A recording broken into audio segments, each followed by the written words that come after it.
I'll be turning it over to our moderator, Matt Engel, who is a partner at TrueSearch.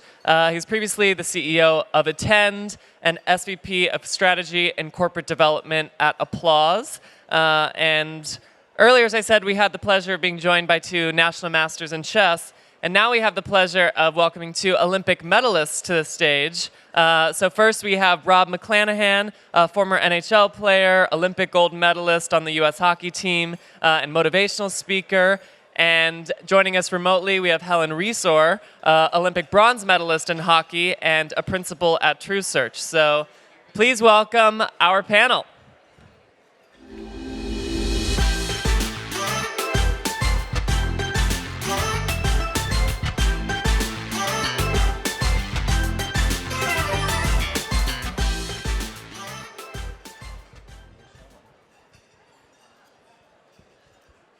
All right, so this is going to be my main addition to this discussion.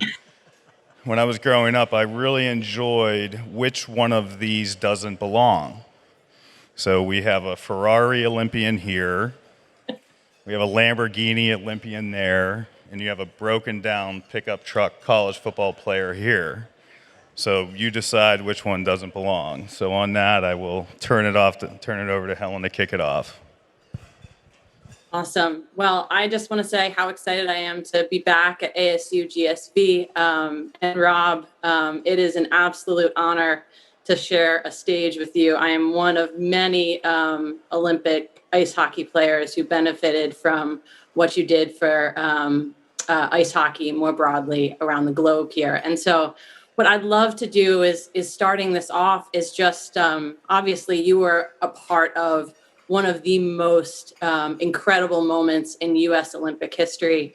And so I'd love to just set the stage for the audience here today and talk a little bit about kind of the geopolitical environment that surrounded the games and just, some of the athletic teams that you had to overcome and kind of the context around the Soviet Union at the time. Well, there's definitely an issue with the Soviet Union at the time, and you had the Afghanistan crisis. Gas at the time was hard to get. You had lines, 50 cars deep to get gasoline, even though it was less than $1 a gallon at the time. But it was nonetheless, it was a big deal. And the Soviets were a big part of this whole situation, and obviously they used their hockey team for their benefit, and they were professional hockey players. We were amateurs. We were on average 21, 22 years old. They were 28 to 32 years old, and they've been playing professional hockey for 10 years. So one of the things I just would love to hear, right? Like you have these tryouts in August, right? Where you select a team of 25, as you mentioned, college athletes, right? From Minnesota to Boston, who very much did not get along. And then basically by December, you need to get down to a team of 20. And then in February, you have the moment that I have behind me where the Miracle Pit game takes place. So I'd love to just kind of hear that journey from August to the Soviet game, and then finally the Finnish game where you score the winning goal. Kind of tell us a little bit about kind of what that journey looked like in finding and developing that team as you have, right, as you mentioned, right, the Soviets going into Afghanistan, you have the Iran hostage crisis, and then you have the chance of the Soviets not showing up to the game. So love to understand kind of how that team came together over those couple months and what that looked like. Here's how it transpired. So the tryouts were actually 2 weeks long. There were 4 teams. There were 84 players that were invited to try out. And we would have games every other day, and on the off days we'd practice, and they would test us on our agility, our speed, our strength, and it was a wildly intense 2 weeks. Unlike the movie where it looked like it was one day, it was 2 weeks of intense competition. After 2 weeks, Herbie had us in a room. He had 84 players in a room in school desks. And it was about midnight, and he said, I'm going to list off 26 players. When you hear your name, you can get up and go back to this room back there. If you don't hear your name, I'll stay here as long as you want. I'll talk to each and every player and explain to you why you weren't named. So he started calling off names. Now, I had played for Herbie at Minnesota for 3 years. I had the honor of playing for him on the national team in 1979, in April of 79 in Moscow. And at that time, after experiencing that, I made it my mission to do what it took to make the team. So it's midnight. I'm sitting next to Neil Broughton, who ended up being on the team as well, and he'd gone through 2/3 of the roster. And we hadn't heard our name. Now, there was no rhyme or reason to it. Herbie had a method, but it wasn't alphabetical, it wasn't geographical, it wasn't by age. And finally, Neil Broughton's name was called, and he got up and looked at me, and I was called right after him. And so now you hear your name called, and you have to maintain some composure because there's 60 kids that aren't going to be called. So we're walking up. We got into the back room, and it was, I'd call it bedlam. I mean, it was, for me, because of the way what I had set out to do, it proved that when you work the plan or plan the work and work the plan, it does pay off.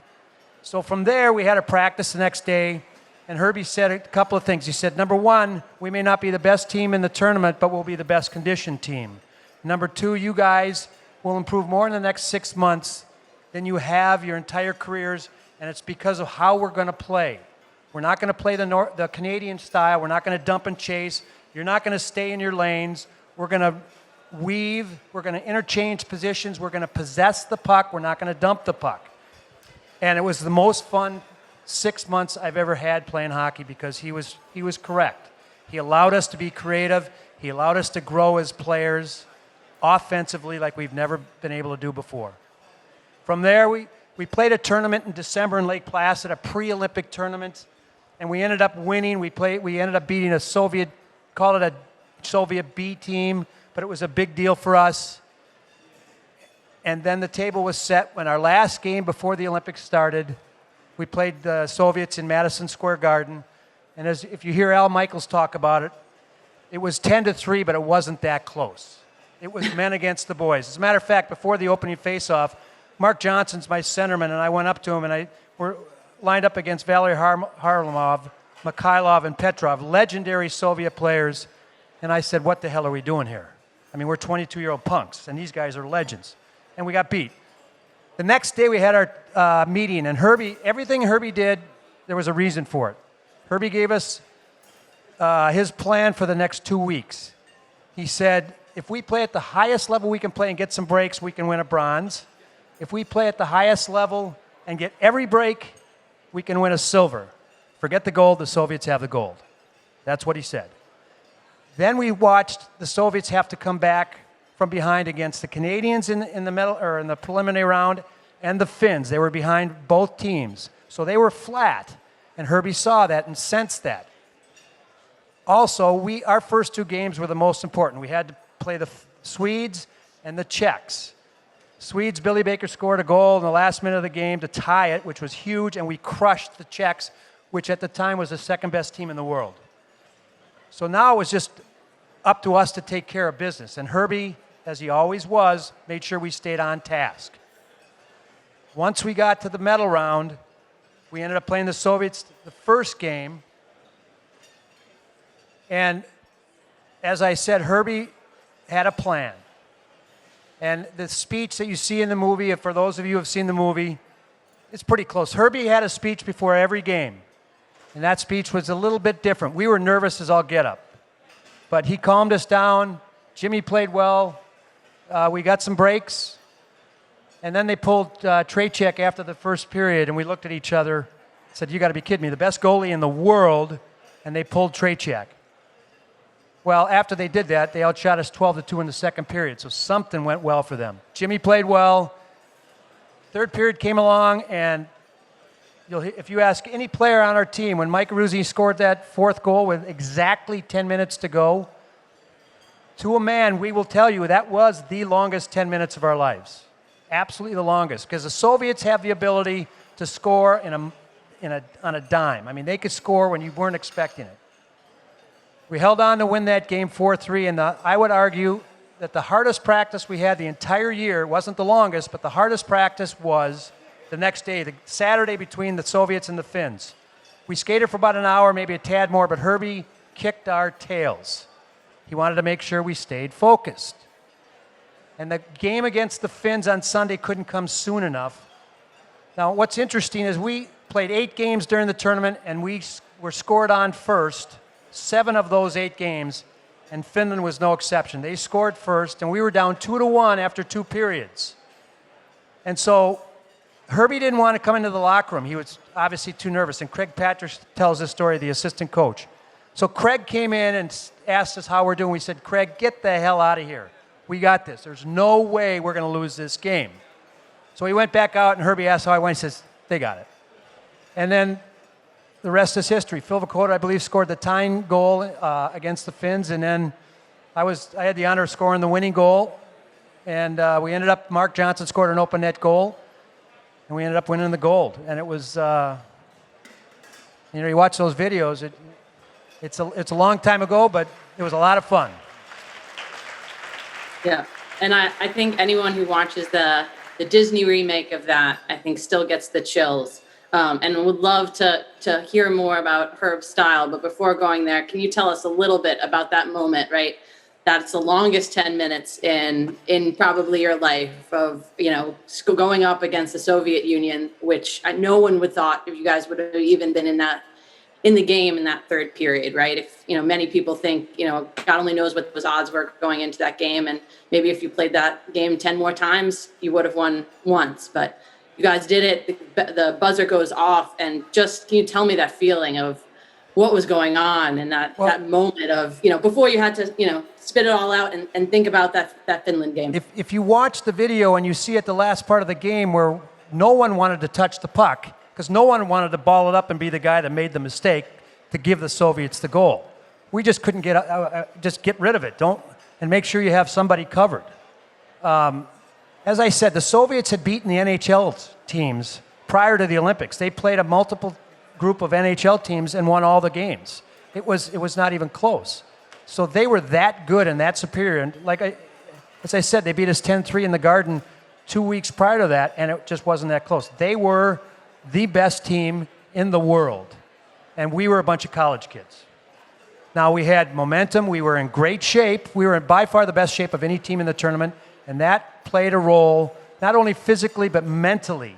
It allowed us to maintain a mental strength that I'd never had before.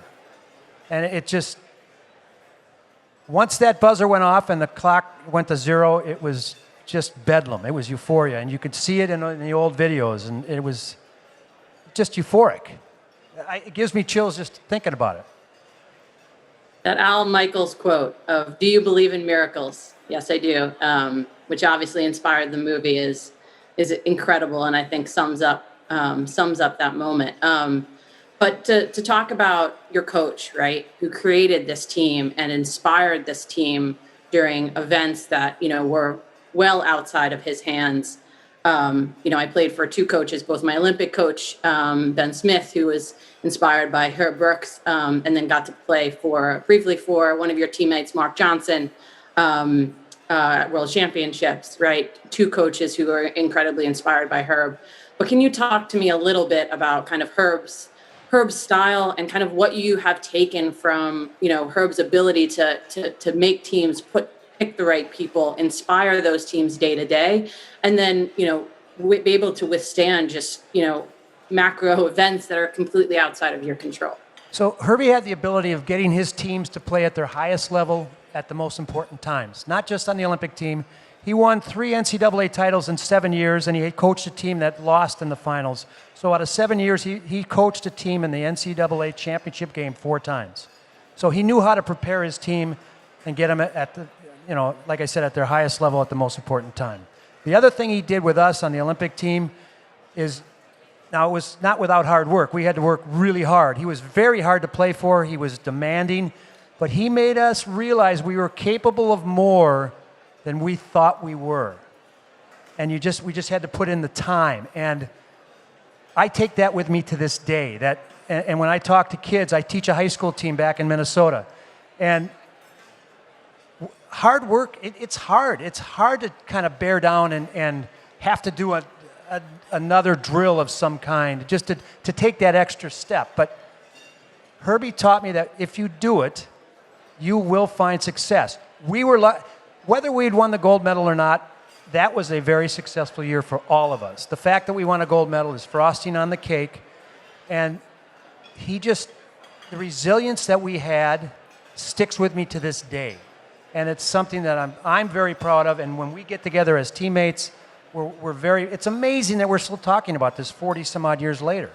But that's the ability to Herbie. Now, Herbie was also very progressive because he was very much a taskmaster in 1980, but he coached the 2002 Olympic team in Salt Lake City, and he had to change his tactics. He's dealing with professional players, and he wasn't as much a taskmaster as he was just trying to make sure his leaders bought into his plan, and then everybody else would follow. So Herbie was the best coach that I ever played for, hands down. Yeah, and one thing I've heard you say about him before, right, is he's one of the best students of the game, right? And I think, whether you are having just a professional career, or you're an athletic coach, like being a student of whatever your game is crucial. So I'd love to just kind of, move into what your professional career after hockey, right? You have a good NHL career, playing for Brooks again with the New York Rangers. And you move into a successful, trading career starting out at Morgan Stanley. And then, Deborah Quazzo and Michael Moe, right, start Think Equity, right? And you come on board kind of right at its infancy. You have 9/11 hit, right? You have, the .com bust and bubble bursting. And like throughout that, you guys have just incredible success, right? The fastest growing investment bank at the time. And I think Deb and Michael, who don't usually throw around compliments all that often, will attribute a lot of that success to you and the team that you built. So can you tell us a little bit about, forming that team, what you took from Herb and your past, and how you were able to form a team that was able to endure kind of all of those macro events once again? So when I was in New York and I was playing for the New York Rangers, I worked 2 summers on Wall Street for Morgan Stanley. And then when I retired, I moved to Chicago in 1985 for Morgan Stanley. And through the years, being from Minnesota, I ended up back in the Twin Cities in 1994, and I went to Piper Jaffray for about 6-7 years. And in 2000, I ended up going to Think Equity. Think Equity had just started, a small boutique, and it was a phenomenal time. And working with Michael and Deborah, we had a great group of people. But the one of the biggest things is the thing that makes any company good is the we, not the me. It's like a sports team. You're only as good as your weakest link, your weakest player. Well, it was the same thing at Think Equity. It's the same thing with any company around. And the power of a group is so much stronger when you do it together. And I had the honor and the opportunity of working on Wall Street when it was just coming out of the 70 doldrums and in the early 80s and all the way up through the .com. It was a ton of fun. And I learned a lot. I used a lot of what I learned from Herbie in terms of persistence, in terms of planning the work and working the plan. And, as they say, one of the things that I use is success occurs when preparation meets opportunity. Success occurs when preparation meets opportunity. And if you don't prepare, it doesn't matter when that opportunity comes by. You don't know when the opportunity is going to hit, but if you prepare, it will happen. And that's one of the things I still use to this day. Absolutely. And I mean, in the virtual audience, in the live audience today, right, you have a lot of ed tech investors and tech executives out there. And, some of their biggest pain points right now are, hiring those great teams, right, and inspiring those great teams. And then, again, dealing with macro events outside of their control, right? This past year has been an incredible year for the ed tech space more broadly, but it's been a really challenging year for a lot of CEOs, a lot of management teams to manage through COVID and everything that came with that, right? The mental health of your team, right? The impact that it's having on your business, which is unknown, right? At given points, right? Can you speak to a little bit any advice that you'd have for these executives and these VCs who are helping advise other executive teams and their portfolio companies on going through these times? It's truly, you need motivated individuals. You want somebody that when you ask them to jump, they say how high. And sometimes that in this day and age, it seems to be a difficult task. But you need somebody who understands or has an understanding of the bigger picture of the we and is willing to do what is necessary regardless of where they start, but they understand the concept of team. And with that, I think you get that obviously with the interview process, but it's hard to find sometimes when in this day and age people are off working remotely and it's hard to get a group together in the COVID environment. I work in an office now where when COVID first hit, we had 5 of us that kept going to the office and the rest of the people were working remotely. And it's a major difference in the dynamic of corporate life.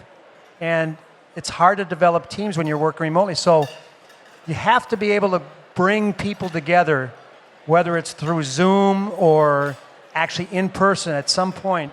You have to have these times where you get together to bond. That's the only way companies and teams are going to stay together and continue to improve. Yeah. And right, you had an incredibly diverse team that you were on, right? These Bostonians and these Minnesotans who didn't get along, right? Can you tell me and talk to the audience a little bit about how you think about facilitating that, right? Like you have these diverse people who probably have only met on Zoom, and talk a little bit about, right? Like you're hiring people who are driven by the we, right? But how you kind of build that culture day to day, and any kind of tips and tricks you have around that day to day kind of unifying a diverse group from Zooms and Google Hangouts. Well, we definitely didn't like each other, and there were 4 guys from Boston that played at BU that lost to the Minnesota Gophers, whom I played for, in the NCAA tournament a couple of years prior to that. And they're still bitter to this day about that, by the way. But so Herbie understood that, and Herbie still brought us together. But Herbie's mentality was always about the bigger picture and the bigger group. It's the we. And so he tore down those things. Part of it was he skated us. The scene in the movie where we skated in Norway, that actually occurred. We skated for an hour, and they did turn the lights off. And Herbie ended up making it the players against Herb. So he took away all the dislike that we had amongst each other, and he had us focus it on him. And that's how he helped create a bond within the players. Well, I think that is a phenomenal note to end on here, Rob. I really appreciate you taking the time. And well, one last question, which I'm sure is in everyone's mind here, is: did that actual fight between you and Herb Brooks in the Swedish game actually take place? That actually took place, but in real life, it was a little more intense because I don't know if he called me a candy ass. He might have used some other words, but I did challenge him, and I was saying to Matt in the back, right before he walked out, I was about ready to throw a punch when they grabbed me, and I followed him out into the hallway. Now it's the first period of the first game of the tournament, and I'm out there and we're yelling at each other in the hallway, and the Swedish locker room is right next to ours, and they're out saying, "What the heck is going on?" They've lost their marbles and it's just one period. But so it was far more intense in real life than the movie, but I can't argue with the results. Well, we'll wrap with, we can't let Helen off the hook there. Anybody can go look where she started a bench-clearing brawl in an all-boys hockey game, and she won. She'll tell you she didn't, but go look that up. And Rob still loves Bostonians. I made it all the way through this. Definitely didn't win. Definitely didn't. All right, I think we're good. Thank you. Thank you.